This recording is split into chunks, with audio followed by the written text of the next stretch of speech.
The Fox Texas trio is back to discuss that interview with State Senator Roland Gutierrez. He represents Uvalde. Greg, will any real reform happen when Texas lawmakers come back? Stephen, I just don't see it happening. Not with a deeply Republican majority at the ledge, which doesn't see access to weaponry as the root cause of mass shootings. Now, that said, that reluctance to reform is clearly a minority viewpoint in the Lone Star State. I mean, this week, a fresh Hobby School Texas Southern poll found 71% of Texans favored raising the legal age of assault rifle purchase to 21. And significantly, 74% rather of Republican women support the move.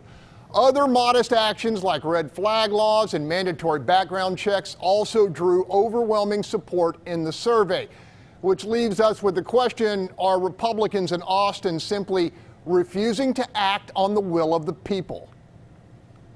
And bouncing off of that, Rudy, you recently talked to Senator John Cornyn last week. He broke with the majority of the Republican Party from a national perspective and signed on to some bipartisan reforms. Now, it wasn't raising the age, but do you think there is a Republican in Austin or Republicans in Austin that could break ranks and join Senator Gutierrez? You know, Stephen, anything is possible in the world of politics, even at this divisive time that we're in. But if there's any kind of movement, I think that's going to be seen, it will be on the House side. It's going to be a lot more difficult to see Republicans on the Senate side making any kind of movement saying that they're going to do it. And if they do it, it cannot be, and it will not be, in my opinion, a one-shot bill that just deals with the age limit. It has to be, I think, part of a package and something that the Republicans want. And what do they want? They want more school resource officers in those schools. They want more surveillance capabilities, looking at websites and things like that. And they want more mental health individuals services in those schools. So I think it's got to be a package deal or there's no deal whatsoever. But definitely, it's not going to happen in a special session. Greg, Governor Abbott says that his hands are tied. Are they really tied? Stephen, they may not be tied by the courts, but they are certainly bound to a large degree by the National Rifle Association and the ultra-conservative wing of his party. It looks to me that there's a hard political calculation here. Abbott believes he's got more to lose by supporting gun control than he has to gain, both in this election and potentially down the road. I mean, it's a gamble, but a calculated one. Rudy, do you agree?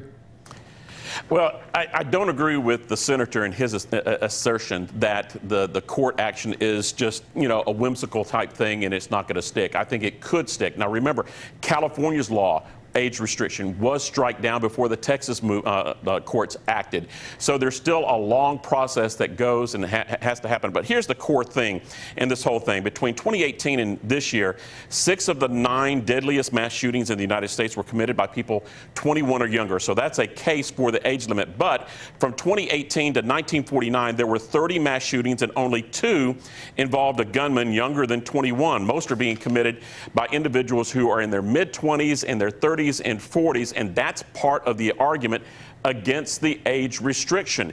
While people say something needs to be done, the situation is that doing the age restriction, will that really solve it? Can that one thing do it? I say no. I think it's got to be a package deal. While Governor Greg Abbott's lead is slowly growing in recent polls that have been coming out in recent weeks, Greg, do you think him not calling back state lawmakers will hurt him at all in November? Stephen, based on what I can see, not badly enough to change his mind. This week's Dallas Morning News poll has the governor up 9 with just 43 days to go. And I hear there's other polling which confirms that lead.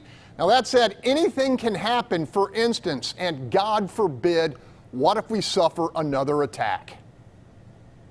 And Rudy, I mean, you know, Beto O'Rourke has been talking about abortion. Governor Abbott has been talking about the border. Is the gun issue getting lost in all of this?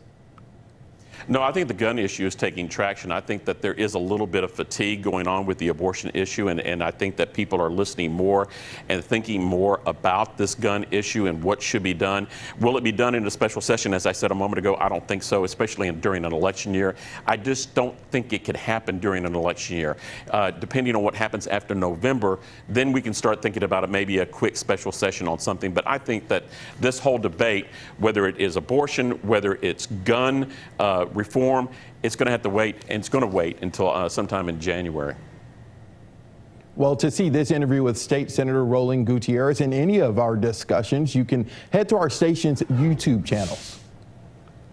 And the conversation continues as we push forward topics on our social media sites like Twitter and TikTok. And join us next week as Texas the Issue Is goes one-on-one with Congressman Dan Crenshaw about the enormous surge of undocumented immigrants crossing on our southern border. We'll see you next week, and be sure and tell us what the issue is.